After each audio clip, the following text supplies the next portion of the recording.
This is Phil Murphy. The most awkward show I think I've ever done, ever. There we go.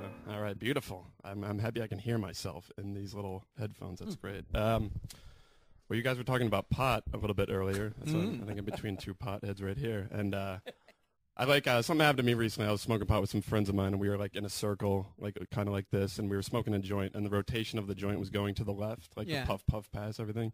And I accidentally broke the rotation. And my friends just freaked out on me, all right? Like, I can't stand getting stuck with people that want to uphold, like, pot smoking etiquette, all right? So I accidentally, like, broke the rotation. They were just like, they freaked out. They're like, dude, Phil, what?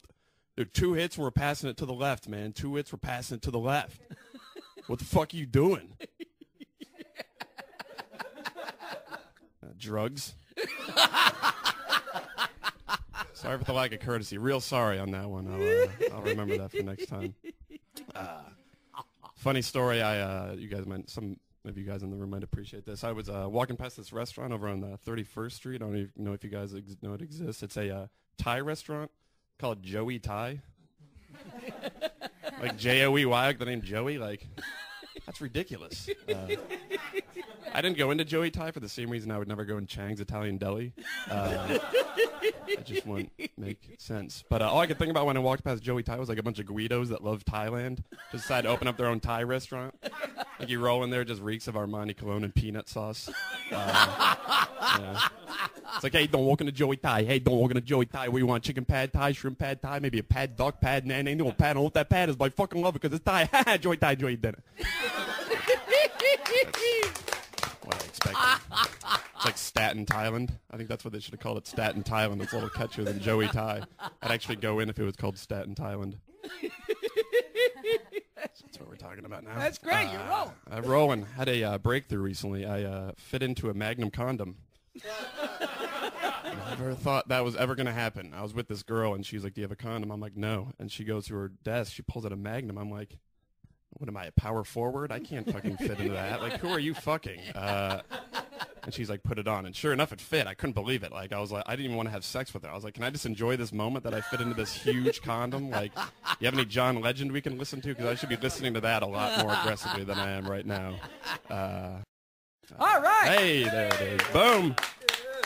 How am I doing on time, huh? Keep going. All right, beautiful. What else we talk about? I was watching the Food Network recently. This was really funny. And they were doing a special on New York City pizza. And this guy was down at Bleecker Street Pizza, and he was like, all right, guys, here we are at Bleecker Street Pizza. I got some of the best pizza in New York City. And right now, I'm going to show you how to do the New York City fold. Like, really? The New York City fold?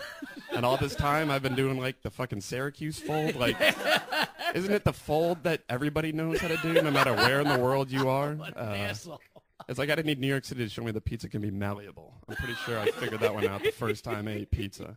You know, it's like, what else do you got, Food Network? Here we are in Cincinnati. We got these Oreos. We're going to twist them off. It's the Cincinnati twist. Only town that does it in the world, in the United States. No, that's just ridiculous. I saw they got the Grateful Dead channel here. That's I'm a big fan of the Grateful Dead. Huge fan. And I was walking down the street the other day. I'm not a big fan of Deadheads. They're a little spacey sometimes. Right. I was walking down the street the other day in my neighborhood, and this lady was walking towards me, and she had her 2 kids with her, and her kids are like running all around the sidewalk. And she sees my Grateful Dead shirt that I was wearing. She like freaks out. She's like, hey, man, all right. The Dead. Yeah, did you go see their reunion show at MSG? I was like, yeah, it was a great show. I had a good time. She's like, yeah, man, it's not the same without Jerry, man. Am I right? Like, the whole spirit of the band is gone, man. It just wasn't the same. I'm like, yeah, obviously, you make a good point. She leans into me. She's like, you know what, though? Maybe a little acid would have made it better. I'm like, your kid's playing in the street right now. Does that get you down? Because it's getting me down. Jesus Christ. It's like, I'd love to talk to you about the Grateful Dead. Can we talk about why your son's getting into a van? That doesn't seem right. It's like, I get it. It's not the same without Jerry. I understand that. It's also not going to be the same without your son. Between you and me, acid's not going to help that. It's going to make it really bad, I think. And I'm going to leave on that, guys. That was great. Phil Murphy. Now, where can they see you? Where can they hear from you? Tonight in Long Island City, if anybody's listening, I'll be at this place called The Creek. And what clubs do you frequent here? A lot of downtown bars. Not many clubs. I do a lot of downtown spots. Pickpocketing and stuff. Yeah, exactly. Phil Murphy, everybody. Hey, yeah. If you like Phil, if you'd like to see him, if you'd like to book All over him, Facebook. you can email me, whatever. jokeland@AOL.com. You can go to Phil Murphy, spelled just like it sounds, Phil Murphy on Facebook, or jokeland@AOL.com. Any of these performers. Here's Phil Murphy, everybody. All right, more comedy. Here we go. Let's do this. I'll keep it on the dirty, the edgy. I got the AIDS test recently. Oh. I don't know if any of you have been to the New York City Free Clinic at all. I don't know if you hang out there a lot, but they show these videos while you're waiting to go in and get tested. And it's like an instructional video, like what to expect and what happens when you go in. And all the actors are blacks and Hispanics. So I'm sitting there thinking, should I even get tested? What's going on here? This doesn't make sense. All right, let's go to the cleaner stuff. A little harsh. I'm on the job hunt right now, trying to find another part-time job, and I'm really hoping it's better than my last job. I was an office temp for the past 2 years, and the temp job that I had recently, the people that I was working for just had their head so far up their ass it was ridiculous. I was sitting in the kitchen one day at work on my break, and the boss of the company comes in, and he's like, "Phil, right?" And I'm like, "Yeah." He's like, "What are you doing here for us? Are you an auditor?" Still trying to figure out why the boss of the real estate company thought I was the auditor of this company. Do you get a lot of auditors here that also look like rock climbing instructors? There's no way I'm giving you a financial evaluation of your company at all. And then I was sitting in my cubicle one day, and these ladies that I worked for were sitting in their cubicle. This one lady was telling everybody in the office about how her friend just had a baby, and she was really excited. She's like, "Guys, my friend just had a baby. I'm so happy for her. I just can't figure out the name she gave her baby. She named her Antigone." That's a weird name, isn't it? Antigone? And the ladies are like, "That is a weird name. How do you spell Antigone?" And she was like, "It's Antigone. They didn't know it was Antigone, all right? No idea. And they're running around the office trying to figure out what Antigone was. They're like, "Hey, Jill, look up Antigone. Look it up." She's like, "All right, Antigone. Ooh, it's a restaurant in Florida. Ooh, it's a Greek play. Wow, Antigone's a lot of things. I can't believe I've never heard of this before." I let it go on for 5 more minutes, and I was like, "Ladies, it's actually Antigone." And they're just like, "Oh, you're right. It is it. Oh, God.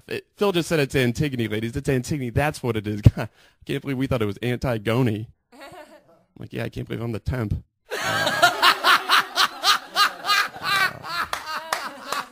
What happened with my life? This is awful. I was at a party. I was at a party recently, and these friends of mine were doing a bunch of cocaine, and great drug, huh? Oh, God damn. They were just doing a bunch, and when they were done, this one friend of mine was just like, "Oh man, yo, Phil. Hey man, before I go back to the party, do I have any coke on my nose, man? Am I good? Am I clean, dude? Huh? Am I good? Am I good? Is it? Am I good? Am I clean?" I was like, "You just did the coke of a mirror."